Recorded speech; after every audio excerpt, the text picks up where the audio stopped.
and if I'm not mistaken, that music means, yes, Quan and Ethlyn have returned, and it seems like they've brought Leinster's entire Night Division with them.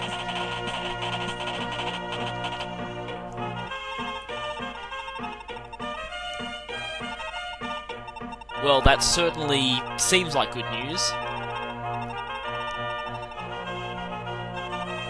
Unfortunately, heading north for them is easier said than done, considering how horribly knights move in desert.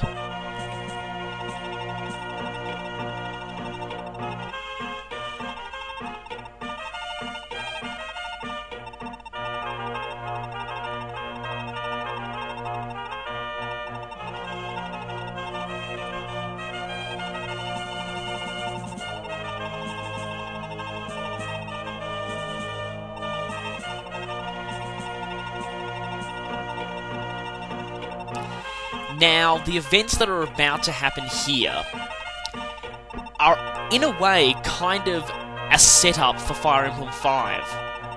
A lot of the things he mentioned about Leinster certainly are. For those of you who don't know, Fire Emblem 5 is a midquel to this game, set roughly between chapters 5 and 6, but it kind of overlaps a bit with 7 and 8 as well.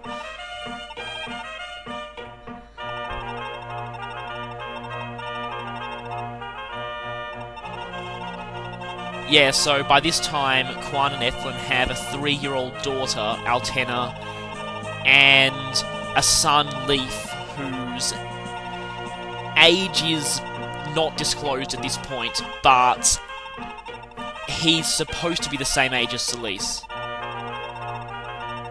Or actually, now that I think about it, I think he's a year younger.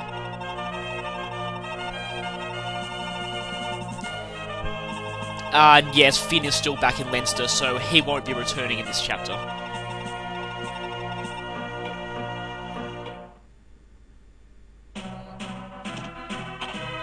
Ah, stupid desert.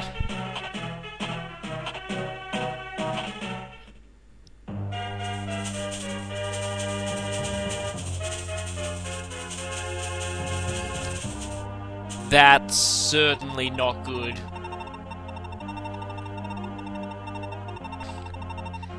Now, Trabant made a minor appearance in Chapter 3, but from this point on, he's going to become a very significant character in the story. And he makes his first true appearance, and it's a pretty big one.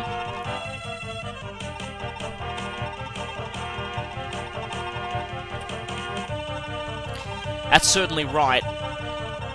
Knights with their movement greatly reduced are certainly no match for flying units.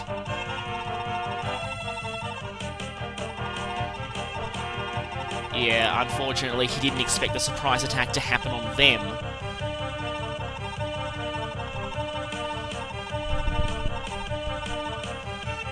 Of course, remember, Quan still has his legendary lance.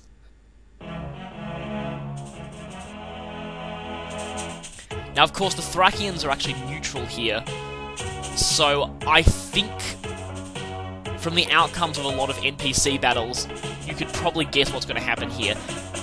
Now, this event is completely scripted and completely unavoidable. So, yeah, there's no use trying to stop it.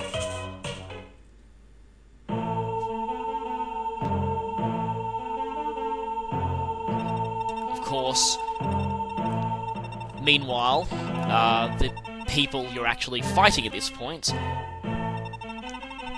are now discussing what to do now that they've lost Langerbolt.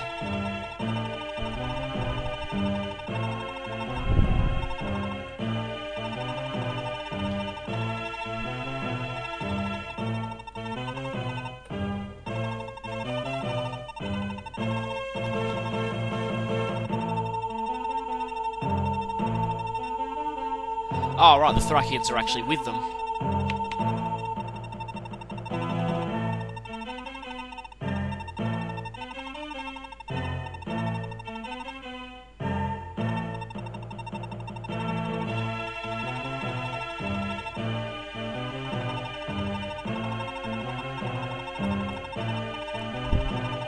Wait, what? What? His family gets Augustria? Okay, we already removed one corrupt ruler. We seriously don't want to see another corrupt ruler taking over.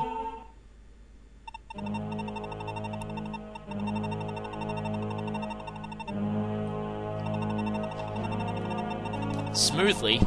Guess that means Manfory planned for Langerbolt's death.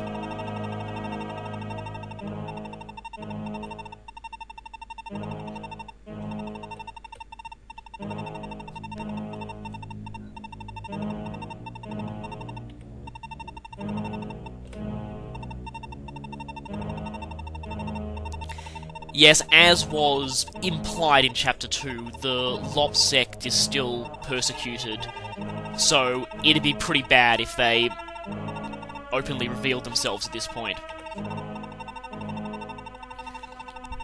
Now this conversation is kind of interesting because it's a pretty interesting sort of chain of villains you're fighting here, because Reptor and Langerbolt are basically in it for their own gain. Alvis is kind of controlling them, and Manfory is in turn controlling Alvis, and yet Alvis doesn't seem to want to go along with Manfory's plans, and he kind of seems to be against Reptor and Langerbolt as well. And yeah, as he said there, Alvis's main goal actually seems quite noble.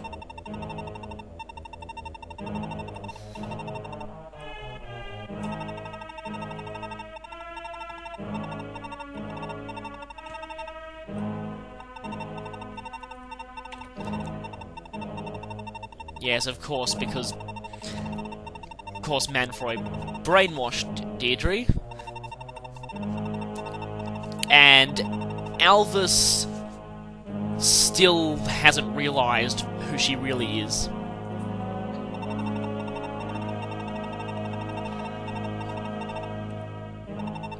Or Meteor, it's basically the same thing in Katakana. Anyway, now we're going to have to fight a generic boss. But now, like I said before, it's not good to put your characters too far forward because some mages with Meteor will spawn and will be in range of you immediately, and if you read the numbers on the combat screen here, that would have killed you if it hit him. So, yeah, I felt really stupid for doing that. So, yeah, try not to do that. I'm pretty sure he's actually the furthest possible point where he's in range of Meteor. So if anyone's further back than him, they'll be fine. Now yes, Quan and Ethlyn have the same stats as they did, but if you're observant, you'll notice they actually have different inventories. Quan's lost all his items except the Gaybolg, and Ethlyn only has an iron sword and a real-life staff.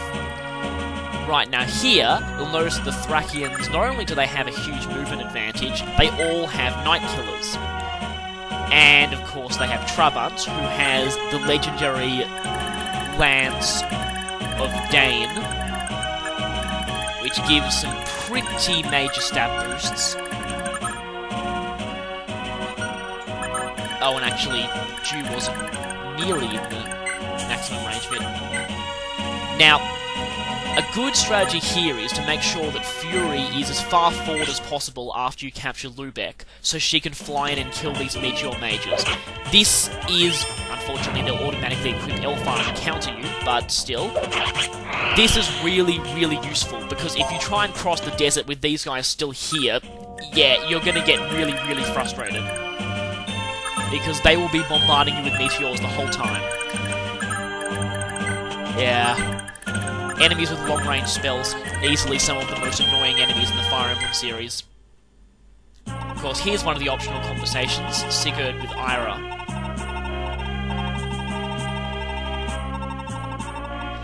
Interesting, you actually get to see Ira's reaction to Shannon leaving.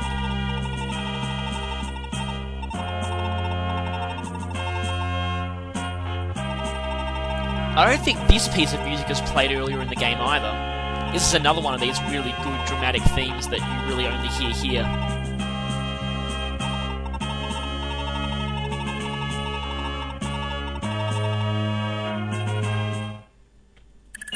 Yeah, so that conversation doesn't actually give any benefits, but it's still pretty good to see. Now, here's another one with Ju and Jamuka. Interestingly, you wouldn't actually think these two got any more significant story moments, but yes, they do. All the characters have pretty good development in this game, actually.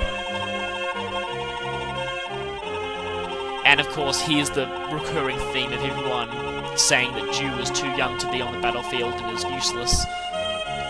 Which, in my file, is ironically kind of true because I haven't leveled him up at all. And he caused me trouble by accidentally being in range of Meteor and almost getting killed.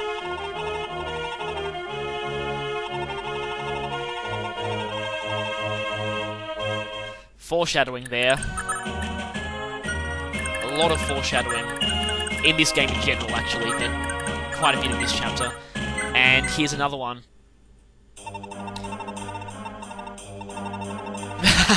Lex has some great dialogue.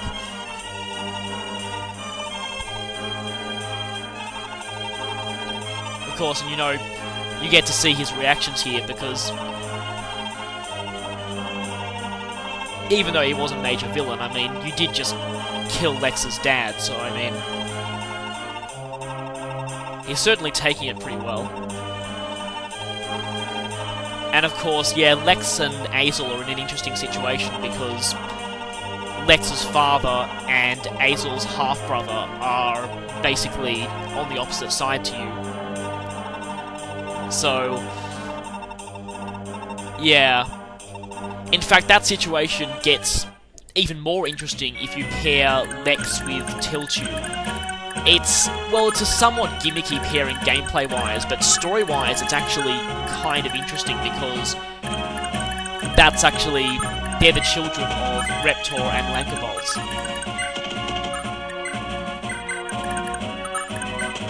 Of course, I still think that Tiltu's canon pairing is almost definitely Azel.